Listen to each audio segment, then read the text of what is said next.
favorite edition of Ask an Expert.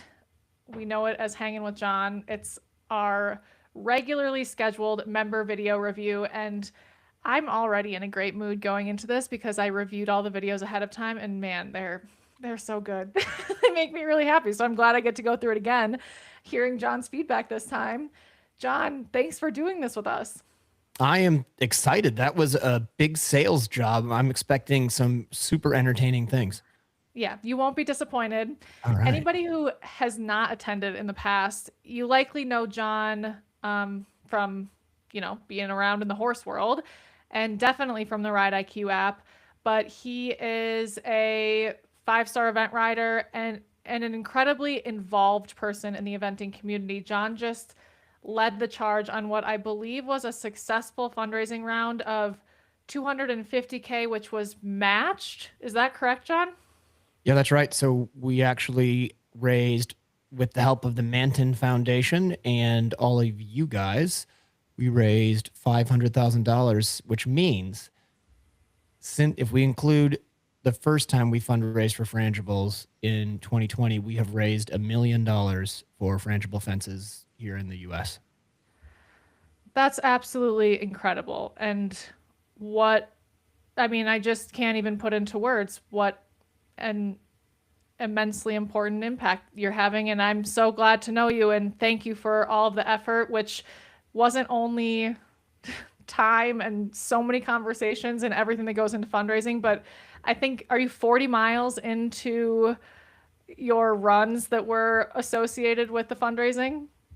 Yeah, I mean, thank you. I will say, which I mean sincerely, this has very little to do with me. Like, I donated like everybody else, but it's really the whole community that donated to this, and everybody deserves equal credit on that. So well done, everyone. But yes, I pledged that I would run 10 miles for every $50,000 that we raised to match the initial 250, and we raised it all in about 4 months, which I was not expecting. So I've got 10 miles left to go. I did my last 10 with Tick, and it was horrible. I will never run cross country with Tick again. He had a great time. I had a great time. I am still sore, and that was like a week and a half ago. I mean, you're an incredibly fit person, so you're up for the challenge, but I saw the videos of that last one and it almost took you out. I'm glad to have you with us today. Yeah, I mean, I nearly died for sure at the end. The last half a mile was brutal. Tick did not have much sympathy for me. As that started getting worse, he started grabbing my phone to record more. Well, someone's got to get the content. So right. A match made in heaven, and I'm glad that you made it through that.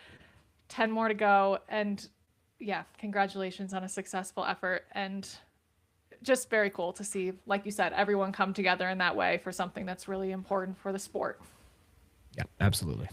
Thanks. So without further ado, let's jump into these member video reviews. We have 6 today. You'll see some familiar pairs and you'll see some new pairs. And we're starting off with a new pair. And this is the video I'm going to watch whenever I'm stressed and I want to just feel good. I'm obsessed with this horse and rider. So I'm going to start playing it and I'll read what Miriam sent as you watch. Let's see here. We'll get this started.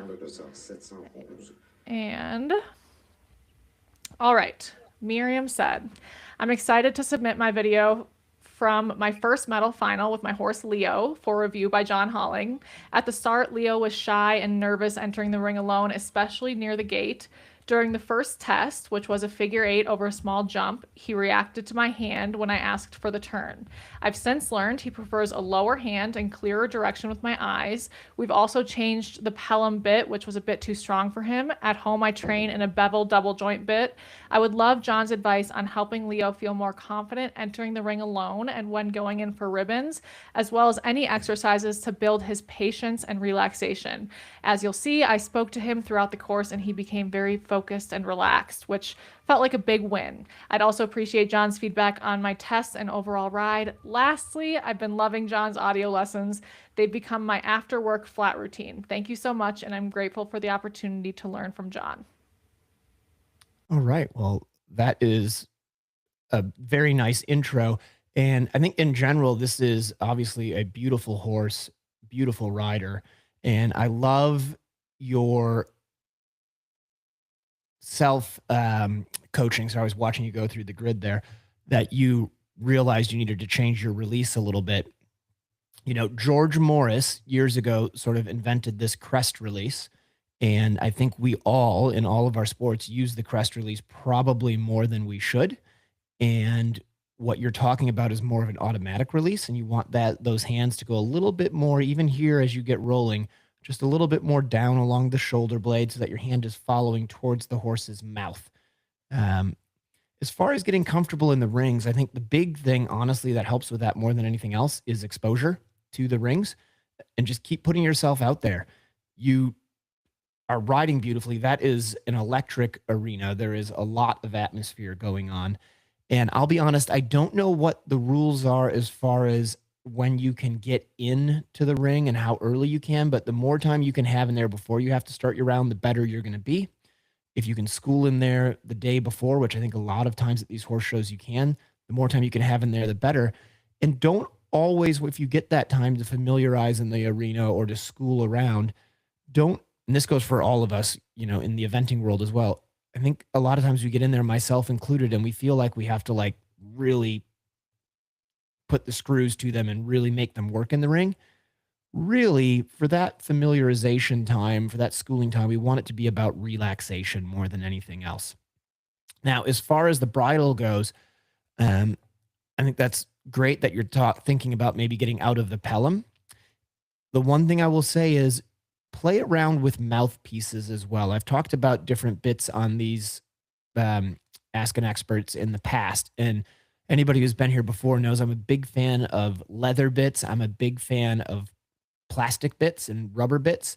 The rubber sometimes will rub them a little bit, but you may find that the pelham might be what you want, but if you just change the mouthpiece, it could change his reaction if you make a little mistake, because the truth is sometimes you do need a little support to the fence and you want to be able to touch him.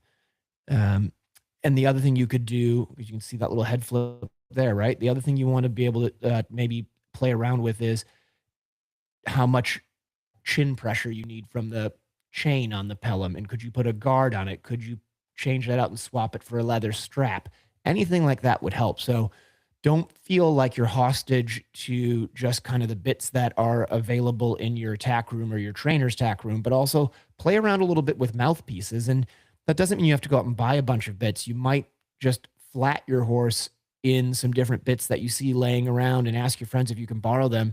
And then if you do that and you think, okay, well, that mouthpiece is really good, but you know, my horse gets a little strong in it, then you can always change the cheeks on it, right? And if you like, let's say you discover he really likes a French link, or he really likes a mullen mouth or a single joint, then you can take that mouthpiece and then play around with, do I need a pelham? Do I need a full cheek? Do I need a 3-ring? What could it be? But aside from the bit, like I said, the other thing that I would really think about here is your release, like you've already sort of touched on. I think the more you can get comfortable with an automatic release where that hand is following more towards your horse's mouth and less up towards your horse's ears, that's going to make both of you so much more happy and confident, so that when you do need to give him a little bit of support, he's not kind of shocked and surprised by it.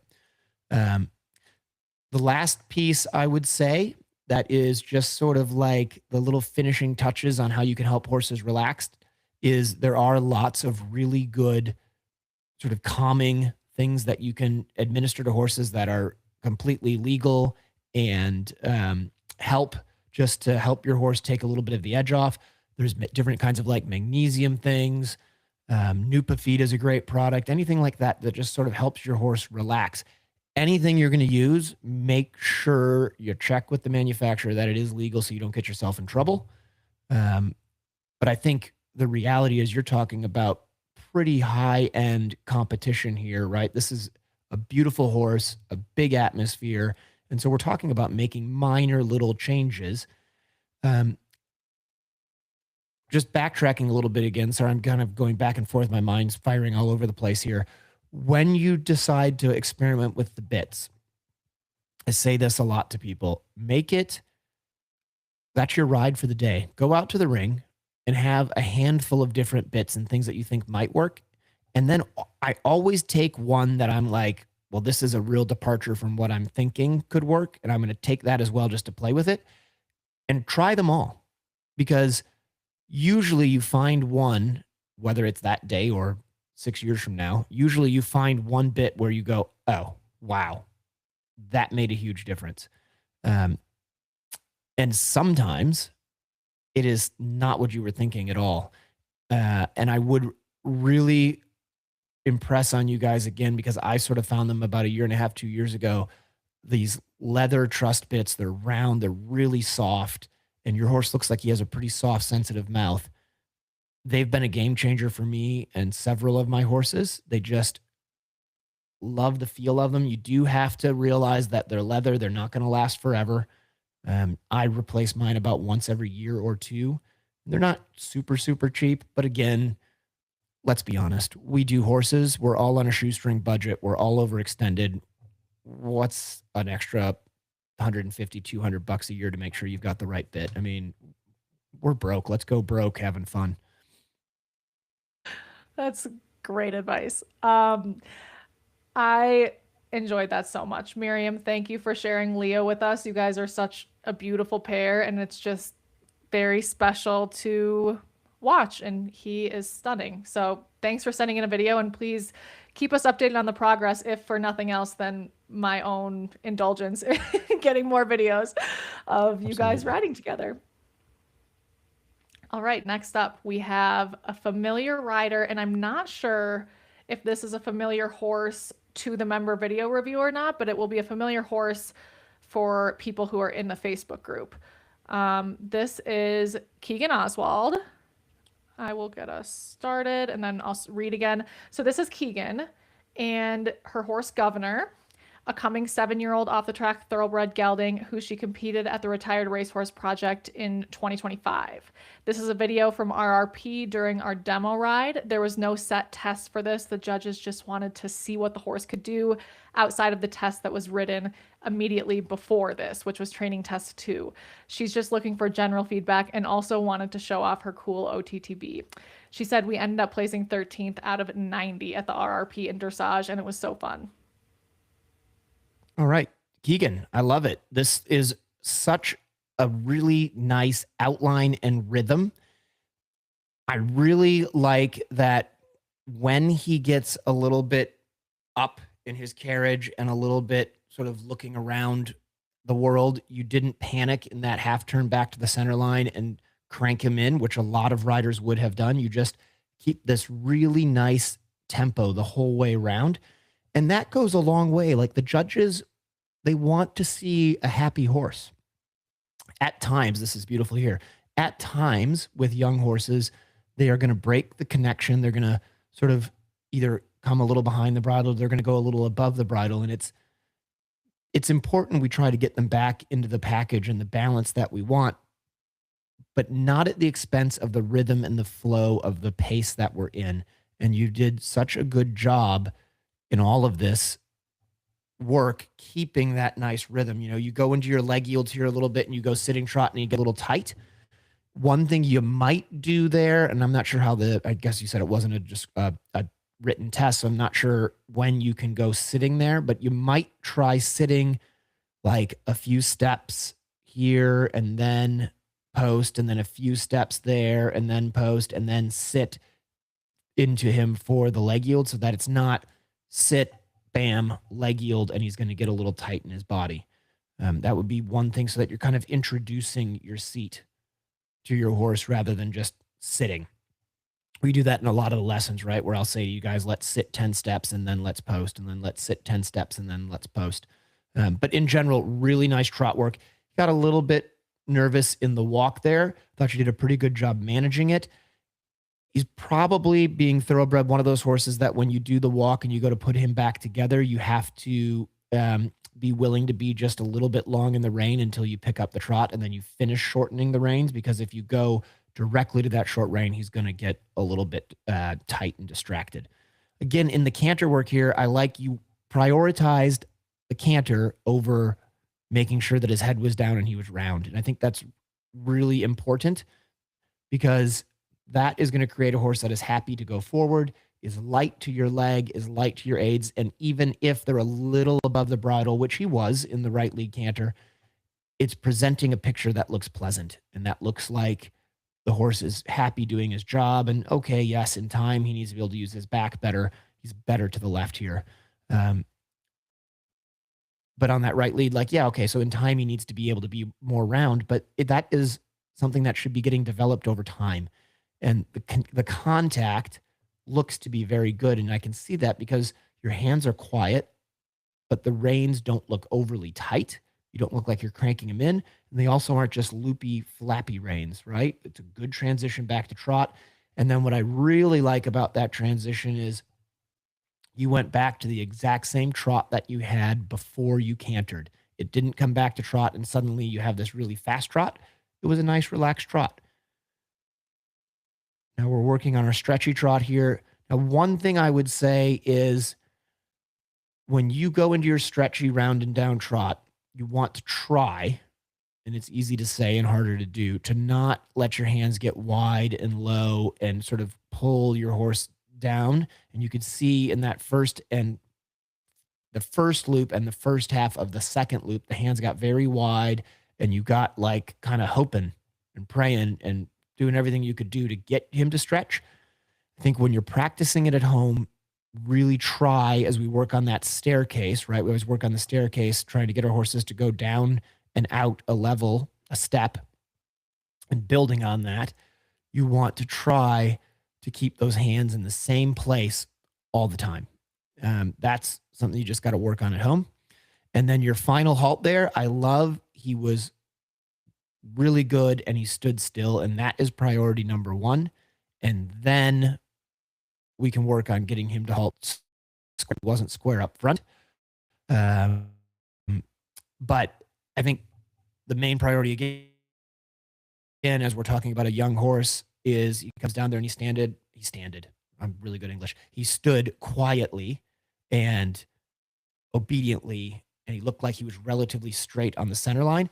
That's priority number one. Then we can worry about, okay, a little left front, a little right hind, whatever it is to help him square it up. But in general, that was a beautiful test. I think you should be proud of Governor and want to show him off because that was a really nice test. And I just love the I'm trying to think of what the word is, the compassionate ride that you gave him, where you just prioritized flow and harmony. And it was a nice test to watch. At no point would somebody watch that and go like, ooh, the poor rider really had to fight for it here. The poor horse really had to fight for it there. You guys just looked like you were on the same page, out for just a wonderful ride together. And that goes such a long way. So well done. Yeah, anybody watching is starting to understand why I felt so good after watching these videos. And Keegan's ride, even before you were chatting about that, John, Keegan's ride reminded me of something that Peter Gray said in one of our Ask an Experts a long time ago, which he was describing like harmony of horse and rider. And he said, at the end of the day, is this somebody I would want to ride my horse? And watching Yes. Keegan, it's like totally, because they both looked so happy and comfortable. And it's just fun to watch. Yeah, absolutely, Jessa. And I will say this, thought came into my mind very early watching that test that Peter would have loved it. Totally. Okay, I love it. All right, next up, we are going to a new participant. This is Nazila, and let me get us queued up. Wow, and another horse I just am so happy to get to watch. um, I'll read Nazila's introduction while we watch here. So she said, to start, I've learned so much from Jon. He makes everything fun and easy to understand. I'm an adult amateur competing at beginner novice level and schooling novice with my first horse. I've had her for 9 years. She's a 22-year-old Missouri foxtrotter who has never been gaited. Only recently have I really started paying attention to my hand position and contact after years of hearing no contact from judges and trainers. I guess I'm kind of the girl who dreams of riding with no bridles and bareback. I still ride in a hack more going on trails after my trainer advised me not to ride in a halter. LOL.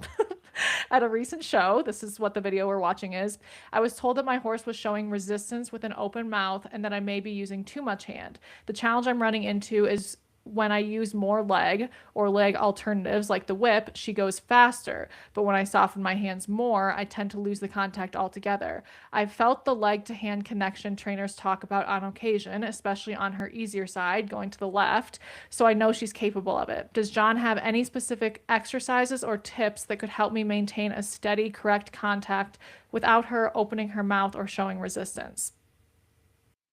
Okay. So first thing I'd say is you should be able to do it all. You should be able to go out and have fun and trail ride and ride in your hackamore and work on the contact and figuring out this feel that we need. Now, the thing I love here is you're wearing white gloves, so it makes it really easy for me to see your hands, and they actually have stayed really nice and quiet the whole way through. Some horses, and it's hard to see this completely in this video. You can see there, she opens her mouth. I think it's a mare, right? She opens her mouth a little bit in the final halt. Some horses I've had also just open their lips. And so just pay attention to that. Is she actually opening her jaw or is she opening her lips? I suspect it's her jaw, but just be aware of that because if it's their lips, there's not a lot you're going to do about it. So look, there's lots of things we can do. I would say in general, I think you actually have very good hands, which is a great thing, but it also is kind of a bad thing because it means that there may not be a ton that you need to or can do as far as the amount of weight that you're trying to take in your hand to be able to deal with this mouth. So a little bit backtracking to our first video, one of the things you may want to play around with is bits. Is there a bit that your horse is going to be a little more comfortable in? A lot of times we sort of go in one bit because that's the bit that we as riders like. Like I love a French Link KK. And so when I start my horses, a lot of times I start them in that. I also love a big chewy French Link egg butt. But not all horses like those bits. And so, like I was saying earlier, I have some that go in leather. I have some that go in a nave. I have some that go in all kinds of different bits. And I have in my tack room, which probably doesn't help you because it's here in Ocala, probably no joke, 200 bits. And I play with all of them because I've collected them because I'm super old. I've collected them. So I play around with it. You don't need 200 bits, but I bet amongst your friends, you've got lots of different things that you could try. So I would play around with some different mouthpieces. Just look and see what they've got because you might find that that solves part of your issue. As far as just working on the quality of the contact, which again, I think is pretty good. And from what you've told me, I find it hard to believe that you would have too much hand. Sounds like your issue probably is that, like you were saying, you've for so long had no contact that now your horse is like really surprised that there's any contact. So I would be leaning more towards thinking you want some sort of a mullen mouth, really soft bit that you can take a hold of. But play around with it. I may be way off base because I'm just watching one video and listening to what you're saying.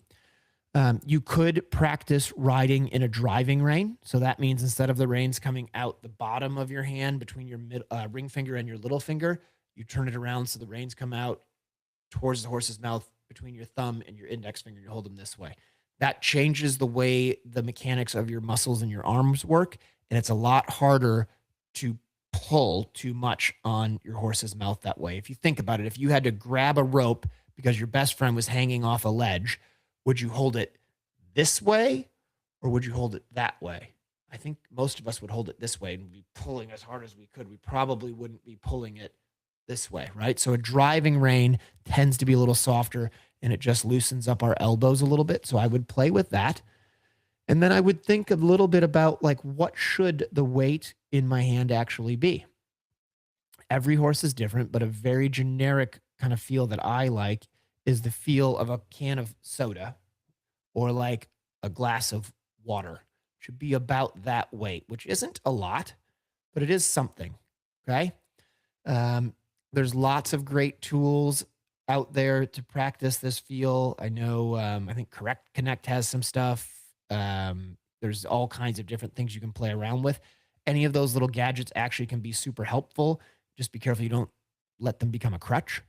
But I would just think if she's from what you've told me and what I'm seeing here, I feel like while we always want to be improving and we always want to be getting better, I feel like you are a pretty nice rider. Your leg looks to be in a good place. Your hands look pretty quality and good and sympathetic. I think you could be dealing with something where your horse just maybe doesn't love what's in its mouth. And so I would experiment with that. And, again, I wouldn't go out and start ordering hundreds of dollars worth of bits. I would just see amongst your friends that you ride with, what do they have that's different than what you have that you could try? What great feedback. It's nice to hear like you're a lovely rider and it's not like there's something hugely wrong. You're going to have to go against your intuition as a rider and, what's become natural. And so hopefully that's good news for Nazila. Yeah, it'll be interesting to hear back. I hope to see another video of this and get an update in the future because if the bit isn't the thing, then we can explore some other stuff. But that would be where I'd start. Great. We have some live feedback coming in from Miriam. I thought I could share a screenshot. I probably can, and I just don't know how, but I'll read it to you. Miriam said, "Thank you so much for your feedback, Jon, about my release in hands. Funny thing, I started to look for a leather bit, but wasn't sure if it would be a good fit for Leo. You just confirmed that I need to give it a try." So awesome. One thing I'll say is they sell different kinds. They sell flat ones, they sell square ones, and they sell round, like sausage shaped ones. I've always liked the sausage shaped ones, and I think that's what your horse would like the most. I did actually cut a horse's mouth with one of the flat ones one time, which doesn't mean it would happen to every horse, but it did happen to me. So I'd probably start with a round one. Trust makes some really good ones. awesome. All right. Next up, we have a newish member to Ride IQ. Her name's Bo, and she has a couple of questions. And just to give you context, these questions she put out to the Ride IQ community, which is amazing. And anybody who's listening who has questions, if it's like, what lessons do you recommend? Or has anybody faced this before? Please don't be shy in putting that in the Ride IQ community. Bo's timing was unique because we had this coming up and she shared a video and I was like, well, let's get Jon's feedback on this. So I'm going to read to you from her post, and there's two different kind of parts here. So luckily the video is long enough that I think I'll be able to read through it. We'll start like this. So here's Bo. She said, "I'm riding Sir Crescendo, a 5.5-year-old sensitive blood type horse with a big heart and an honest but reactive character. He's smart, easily distracted, and very sensitive to how I ride. When I get tense, he feels it immediately. I'm currently focusing a lot on my basics and rider position. One of my main challenges is that my upper body tends to push or take over, especially when things get harder. My legs and core don't always support enough, so my upper body tries to help without me realizing it. When I manage to ride more from my legs and stay soft in my torso and hands, Crescendo relaxes and everything feels lighter. My goal is to grow into a calmer, more balanced rider who rides from feel, not force, and to keep learning every step of the way." So here she asked for input on what Ride IQ lessons or tracks could help most with body position, riding from the leg core, or relaxation. And then the second thing that she asked was that she's facing, she says, a problem, which is that he has a big canter and she can't sit it out properly, or at least that's how it feels to her. So she said, "What do you think about this? Do you have any tips or exercises for flat work or jumping?" This weekend is our first competition after a month off, she said. And then after this video we're watching, I have a jumping video too. So that you'll get eyes on that too. Okay, great. So that's all really good info to have. I think the first thing that I would say as I watch, I love the big smile. First thing that I would say as I watch that video is I feel like your shoulders are a bit behind your hips and your leg gets a little bit out in front of you. So I would address your saddle balance a bit and make sure that it's not sitting too low behind. And you can kind of see that just in the barn aisle when you put it on, just see how it sits. I would actually, yeah, see, and here again, I feel like you just get a little bit open in your upper body and your shoulders get behind your hips too much. And then you can see your lower leg just gets swinging a little there. So definitely for your jumping, I would be up in more of a half seat to start. Now, that doesn't mean you have to stay in a half seat when you go to the jumps. It's a nice jumper and you have a very good eye. But I think between the jumps, I'd love to see you a little lighter in your seat and get comfortable, like in that position right there. As you were going through the corner and finishing your ride, you were in the position I would want you in. So a little bit more like the American style, the French style with that forward seat position. You just look to me a little bit like in the flat video. And as you started out that jumping video, like you get on a little bit of a long rein and a little bit leg out in front and shoulders behind you. So I would start here thinking about where you're sitting. It's a great exercise, but I would be thinking about where you're sitting. And I know it's tough, especially when they can get a little squirrely like that down at the end of the ring, but can you do all of this stuff in a lighter seat? And the answer is, the answer could be maybe not. Maybe you can't do it all. Like maybe you can't go to the poles on the ground in that lighter seat position.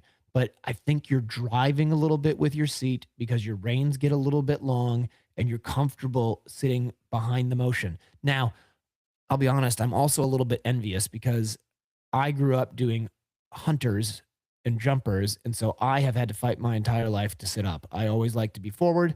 I've just ridden in 2 days of clinic with Lucinda Green here at the farm, and I was told the whole time to sit up. So it's good. We all sort of come at this from different places. But when you sit on a horse, you have 3 sitting bones. You have your 2 seat bones and your pubic bone. I want you to imagine that you can put 70% of your weight on your pubic bone and only 30% of your weight on your seat bones.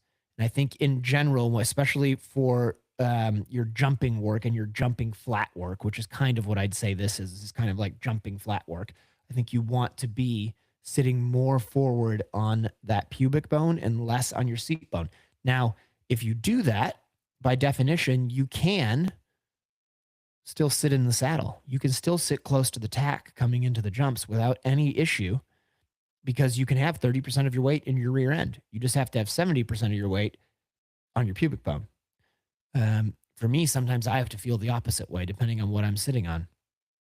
So that's one thing I would work on is could you ride with a little shorter rein so that you could have your shoulders in front of your hips. As far as when you're not in the saddle, I think one thing that I would be working towards as an exercise is air squats. So you have to imagine when you look at a photo of yourself, like if you could take a snapshot, which you can, take a snapshot out of that video. And if you were to take the horse away, would you be able to land on your feet or would you land on your butt? And I feel like for you, where you naturally want to sit on a horse, you would probably fall back and land on your butt. And again, don't feel bad because I would fall forward and land on my face. So we all have our own things here. But before you get on your horse, do a few air squats and get the feel for where your upper body needs to go when your knees bend and your hips bend. It can't stay straight upright. It has to bend forward as your body squats, right? And if you watch different height people, you could be really creepy. You could go to the local gym and you could sort of sit at the shake bar and watch people do their squats because when you watch different height people and different proportion people who have really long legs versus really short legs, they do different things with their upper body. So look at people that are built similarly to you, right? It doesn't do any good if you're 5'4" to watch a 6'4" long-legged man do a squat. You need to watch a 5'4" woman do a squat or whatever you are.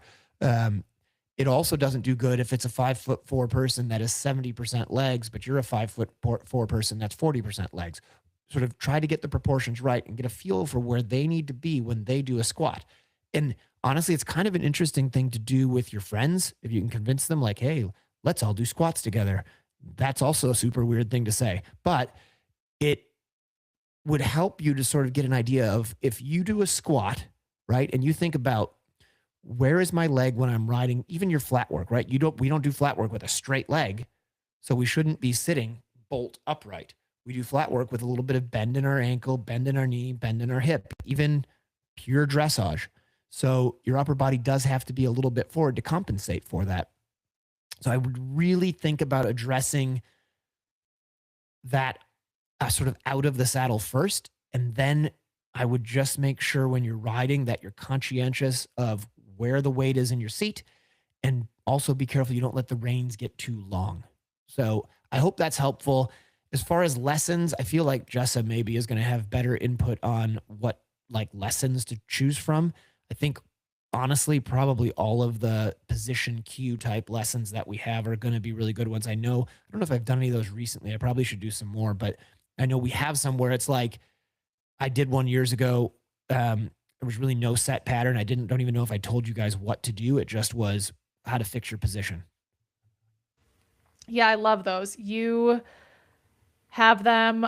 Holly Hep Hudspeth has them. And I know, Bo, in one of your posts, you mentioned that you've gotten into Suzanne Galdoon's biomechanics program too, which is awesome. So I will revisit your post, Bo, and see everything that's been recommended and recommend any rider position lessons that aren't there already. But a tip for anybody, just a how to use the app tip. If you use the search bar in the app and type in like rider position, for example, those lessons will come up in a feed. So that search bar searches both title and lesson description. So if you ever have something that feels a little bit niche and isn't captured by the filter, try the search bar and it'll pull up some options for you too. Okay, and I also need to say, I love a chestnut horse with a blaze, and I love your horse, Bo. He's very cute, and I mean, you guys are doing amazing together. He's not even 6. That is very cool to watch. So all of you, just please keep them coming, whether it's to the Facebook group or to these member video reviews. Next up, we have somebody who you will recognize. This is Krista Wilson and her horse Stella. I'll get this going. All right, Krista says, I love the honest feedback from Mr. Jon Holling. He's such a great trainer, teacher, and horseman. John, these are really fluffing your ego today. You would think I paid these guys off beforehand. You would. I'm going to have to look into that.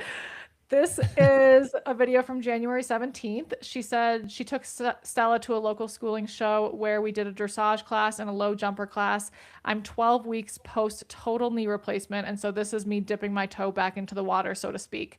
This is the jump off round, so we're trying to nail the turns and get our lead changes, but we don't want to go fast. I feel like my fitness is an issue with the new knee. I'm, working on feeling better and being able to just ride without pain.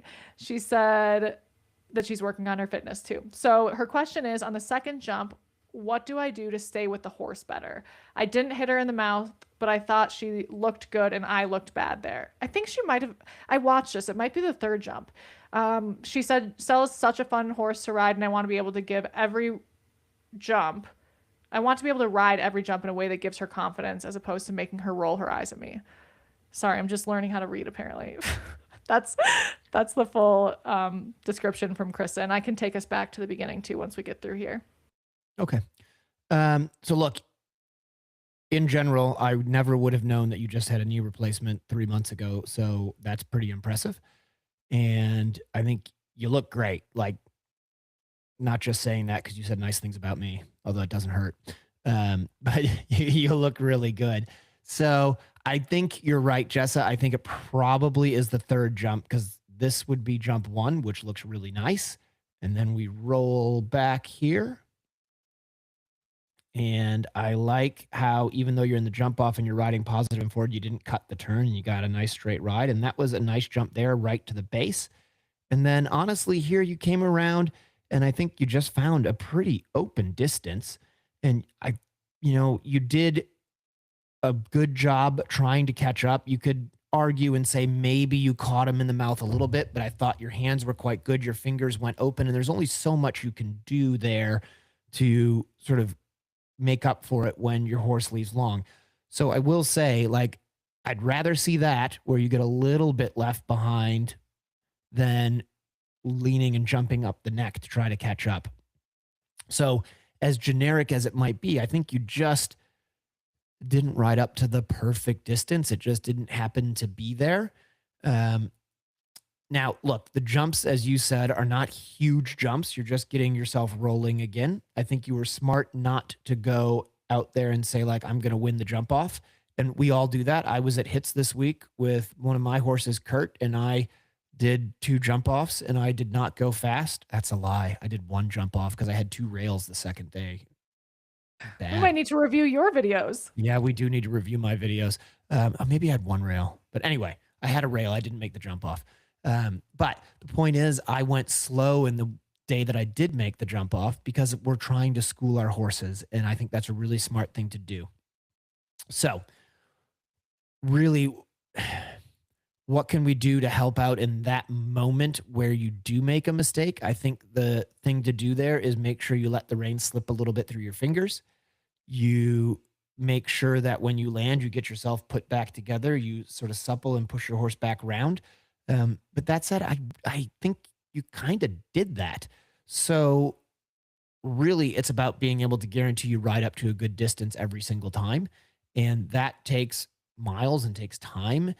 Um, you might think a little bit about as well for the height of what you were jumping in the video. Would it be better if you went a little slower, a little steadier to guarantee that you saw the good distances? Now, that said, I didn't think you were out of control. I thought you were riding positive and you were riding forward at an appropriate canter for a jump off round where you weren't going to cut crazy turns, but you were going to ride positive and forward.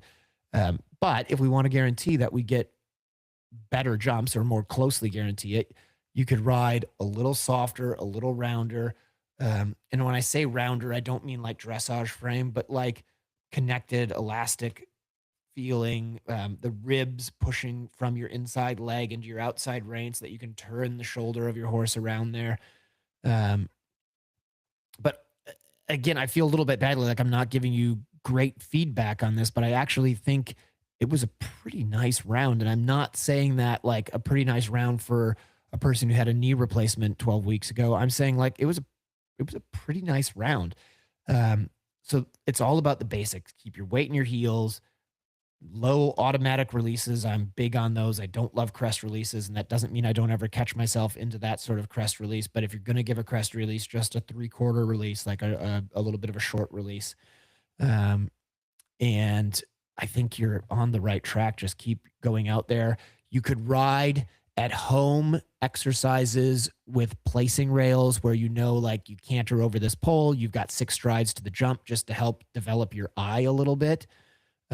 I do that myself a lot, or 3 placing rails at between 7 and 9 feet, depending on the ability of your horse, cantering into a jump so that you get the feel for how to support them to the base of the fence.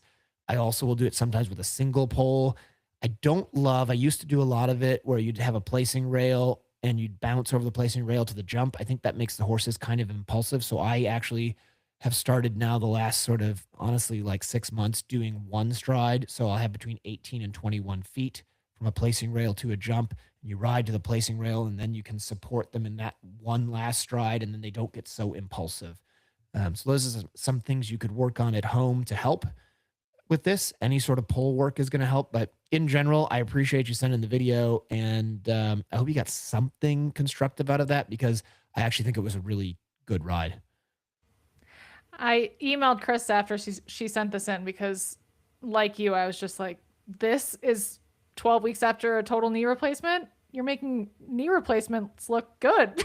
Yeah, easy. I think, yeah, I think a lot of people still, are laying on the couch, understandably, at that point, and there's just no sign of it in that video. And Stella's been it's been so fun watching your guys' partnership. This is one that we really have gotten to see, like at the beginning of the partnership Pretty to cool. now, which is so fun. Our final video is from Kim Moore. I'll get it started. This one, we'll see. I think the clarity is a little bit tougher on this one, but she gave a really great description. So anything that is a little blurry, I think we have in this description here. So she says, this is a training level round from Dara Knott in Aiken. I'm riding Royal, a 13-year-old Irish sport horse mare. This is a relatively new partnership. I got her in mid-July Royal is an amazing cross-country horse which can make our stadium rounds tricky. She naturally wants to jump rampy, and packaging up her long body and long stride without losing impulsion is tricky. We just switched to a different bit last week, which allowed her to be softer and not brace while still being rideable and responsive. And I'm not sure if this is the new bit or the old bit, but I'm guessing the old bit. We can struggle with left hand turns, and she will swing her haunches left, leaving us not straight in her body to the jump. Both rails were off that left hand turn, and one is shown head on in the video, so you can clearly see her haunches swinging in. All right. So the first thing that I noticed with this was after you jumped the first fence, you did a really intelligent thing and did a simple change, which might just be because she doesn't do great changes, but I take it as an opportunity to kind of reset a horse that maybe gets a little bit strong and then goes a little bit crooked because of it. Now, when you did the simple change, if I'm being critical here, which is what you want, I think you need to do a better job of getting your horse off of that inside leg. So it's not good enough to just do a simple change and be like, oh, I did the simple change. I'm being an adult and didn't try to make my horse do a flying change that was going to light it up. It's important that you ride that simple change with the same ingredients that we're going to want for the flying change. So we bring your horse to the first fence, you canter away, and you need to start leg yielding from that right leg, in this case, over into your left rein to get your horse's body to wrap around your inside leg so you can support it with the outside rein. Then you trot. Then you keep that leg yield feeling going like you're sort of spiraling out on the circle, and then you pick up the right lead canter. Because when I watched that first change, what I saw was, yes, you got the right lead, but your horse was pushing through the inside shoulder and sort of falling through the turn. And if you have a horse that's hard to put together, that makes it harder, right? Think about if you were doing flat work and you were doing a 20-meter circle on the flat to the right, would your horse be bent right or would your horse be bent left? Well, it'd be bent right. But when we jump, we sometimes forget that, and then we sort of let them dive through the corners on us. So that'd be one thing just between the jumps that's going to help. I think if we can focus primarily on the quality of the canter between our jumps and not too much on the jumps themselves, that usually solves a lot of our problems with the jumps. Because like you said, this looks like I can see that this would be a great cross country horse. It looks bold and positive and wanting to go. We want to just try to get that right leg working a little bit better. I'll be honest, it actually looks a little better on second view than I thought on the first one, but you still want to be working on that inside leg, creating the bend ahead of time before you ask for those simple or flying changes. That's going to be a key. As far as things you can do at home with a horse like this, I would be using lots of straightening poles on the ground, in the air, not in the air, on the ground, on the jump itself. If you could hang them in the air, that'd be impressive, but probably dangerous. But I would be doing lots of gymnastic grids with a horse like this. And I would, in the warm up, on a horse that gets a little bit flat and maybe jumps a little rampy, like you were saying. I like that. That's a good way of describing it. I would be trotting lots of jumps, and I would be landing and doing, not in a punishing way, lots of transitions to halt, and then making my horse sort of stand there quietly and then coming around and trotting the next fence again. It always amazes me when I go teach clinics how much people don't trot fences. They don't like to do it. It's a bit like eating our vegetables. They don't love trotting jumps. And I kind of get it on one hand, because if you have one that's not good at it, it's really hard to feel like you're getting something productive out of it. But trotting jumps is like doing transitions on the flat. It is the basics. It is guaranteed to improve your horse's shape and quality. And you just have to have the patience yourself to be able to go out and do that and understand that long term, that's going to be a really productive thing. But I would use, as far as the twist, well, okay, so here's the deal. As far as the drift and the haunches going, the first thing I would do is what I say to everybody is I would call my vet and make sure that there was nothing veterinary going on. We're going to assume you've done that. So you've done that. Then I would be using lots of exercises to help with straightening. So just pulls on the left and right hand side. They don't have to be super tight on the takeoff and on the landing side will help that. Jumping lots of cross rails actually helps keep horses straight because the V of the cross rail will help your horse understanding that it has to jump in the center of the jump. Any of that kind of stuff is going to be super, super helpful. I would say actually probably with a horse like this, angling some jumps from left to right and right to left is going to help, but making sure that when you land after that angle that you're on the same line that you took off. So a lot of times we'll ride in on an angle, we jump it, and then the horse sort of squares up in the air and canters straight away on the other side. If you're going to be angling fences, don't do any big wide fences. You can do verticals and narrow oxers, but nothing super, super wide. And just pay attention to not only, and this is just a general thing for when you're riding a horse that has a bit of a drift to it. You don't, we so often get focused on straightness to the point of takeoff, and then we relax on it.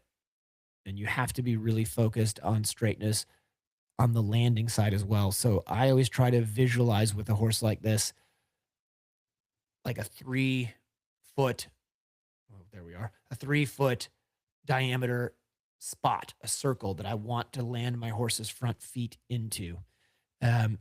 Sometimes when I'm teaching people, I'll go out and like with my foot or with a jump whip, I'll draw a circle on the ground. And it doesn't really matter if the rider steps perfectly into that circle on the landing side, but I put it there as sort of a visual for the rider that, hey, you need to step here and you need to focus not just on the point of takeoff, but also where you're landing and where you need to go. That said, I would love to see this horse out on cross country. It looks like it would be a machine. And it is a tough sport, eventing in general. You know, we do 3 very different phases, and sometimes you get a horse that's so good cross country that then we do have to help them a little bit in one of the other 2 phases, sometimes both of the other 2 phases. But this is just a general statement. I think the first thing we should all be looking for in event horses at whatever level are horses that are good cross country horses. That is what it's all about. If we wanted to be show jumping, then we should go and get a beautiful show jumper. If we want to do dressage, we should go get a beautiful dressage horse. But if we want to event, we need straightforward, honest, good cross country horses. And if that's what you have in that horse, then I think all of the work that you're going to put in and all of the stress that you put in to make this horse better in the show jumping and working on those exercises like we talked about is going to be totally worth it. So well done. And thank you for submitting the video. And thanks to all of you guys for submitting the video. Honestly, I said it one time before, I cannot imagine sending a video in and having like Kyle critique my video. I think it would be a really stressful thing to do to put myself out there for that. And so good on you guys for doing it. I really appreciate it. Well, I think that was a good suggestion, actually. We should have you and Kyle review each other's videos. Good plan, but probably on separate nights. Otherwise it could get ugly. That's true. Yeah, we'll keep you separate. That, Kim, you very much contributed to why I loved these videos, and your mare is beautiful. Similar to the chestnut with a blaze, I love an Irish sport horse, and like same as John said, you can tell like that horse would be so fun to watch cross country. So if you want any reviews on your cross country, send those in because I know that that would be a really fun watch. But also, I mean, keep sending show jumping or dressage or whatever you want. But she just does look like a very cool event horse. And I'm happy for you. Like that July, that is a new partnership. So thank you for sharing her with us. And thank you to everyone. If anybody has kind of been on the fence about sharing a video because it is a little bit nerve-wracking, hopefully this makes you feel better. And you can send videos to me anytime, even if I haven't prompted one, because we do these so regularly that I just keep them kind of in my little arsenal and I'll share it for the next time. So send me a video anytime you want at jessa@ride-iq.com and I'll keep it ready for the next review. And John, as always, it's whatever you're talking about, it's always a treat to learn from you and just get to chat with you. Well, I appreciate that, Jessa. You're too nice. And I love doing it. It's really fun. Now, I have a question. Does Kyle do these Ask an Expert things? Does he do video reviews? He hasn't done video reviews. We've kind of just left those completely to you. Okay. All right. Well, then I'm not going to worry about him reviewing my videos. Maybe what I'll do is see if I can get him to submit one of his to me. Oh, there's a good idea. But it would have to Yeah. go, we would have to make it fair and do both. And I'm going to run with this idea. You dug your own grave. Okay. So everybody keep an eye out for that too. I think that would be fun. And Jon, have a wonderful rest of your week. We look forward to hearing from you soon. And thanks for all the advice.